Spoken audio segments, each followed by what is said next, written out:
Kedua laki-laki ini memberikan tumpangan kepada seorang gadis, dan setelah diantarkan ke rumahnya, gadis ini menghilang dan ternyata sudah meninggal 12 tahun yang lalu.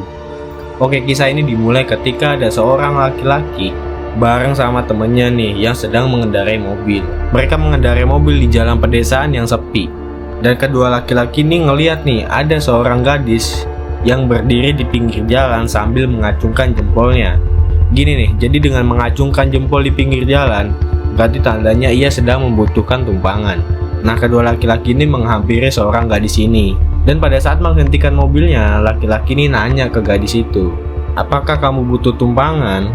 Lalu gadis ini menjawab, "Ya, apakah kalian bersedia mengantarkanku pulang?" Lalu kedua laki-laki ini pun berkata, "Ya, bisa mengantarkanmu pulang. Tapi sebenarnya kami sedang dalam perjalanan ke pesta dansa. Kira-kira kamu mau ikut apa enggak? Dan kami akan mengantarkanmu pulang setelah acara pesta dansa ini selesai." Lalu gadis ini masuk ke dalam mobil dan duduk di kursi belakang.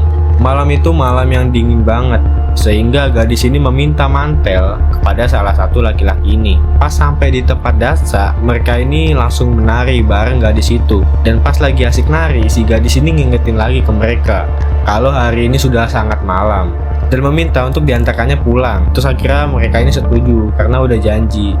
Akhirnya mereka bertiga masuk ke dalam mobil dan menuju rumah si gadis ini. Dan mereka lewat tuh di jalan pedesaan yang sepi banget. Nggak ada lampu kendaraan lain, cuman ada lampu penerang jalan doang.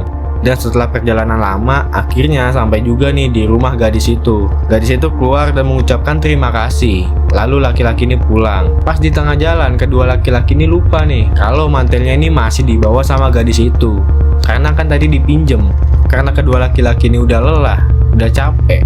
Akhirnya mereka berdua ini setuju buat kembali lagi ke rumah gadis itu keesokan harinya. Nah, pas keesokan harinya nih, laki-laki ini datang ke rumah gadis itu. Tapi mereka malah ketemu sama ibu-ibu tua, yang dimana ibu-ibu itu adalah orang tua si gadis. Mereka pun bertanya mengenai gadis itu dengan maksud pengen mengambil mantel yang udah dipinjam sama gadis itu. Dan di sini paling aneh banget.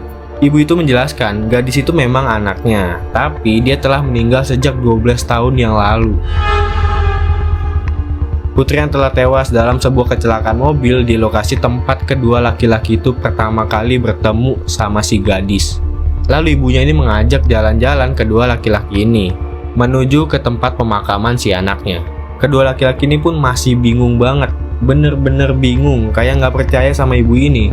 Soalnya kan semalam kedua laki-laki ini masih berdansa sama si gadis itu. Pas sampai di batu nisan gadis itu, ternyata mantel laki-laki itu ada di sana, bos. Ada di sana dan menutupi tulisan batu nisan. Diambillah tuh mantelnya dan terlihat jelas di ukiran batu nisan itu tertuliskan nama gadis itu dan tanggal kematiannya yang tepat 12 tahun yang lalu. Dan si ibu menjelaskan kalau anaknya ini telah meninggal karena dibunuh oleh seorang pengemudi tabrak lari. Tak semangatnya tidak akan beristirahat sampai dia menemukannya. Menemukan si pelaku mungkin ya. Dan cerita urban legend ini ada bukunya, bos. Oke, cukup segitu aja. Mungkin nggak terlalu serem ya menurut kalian. Selanjutnya kita bahas apa lagi ya?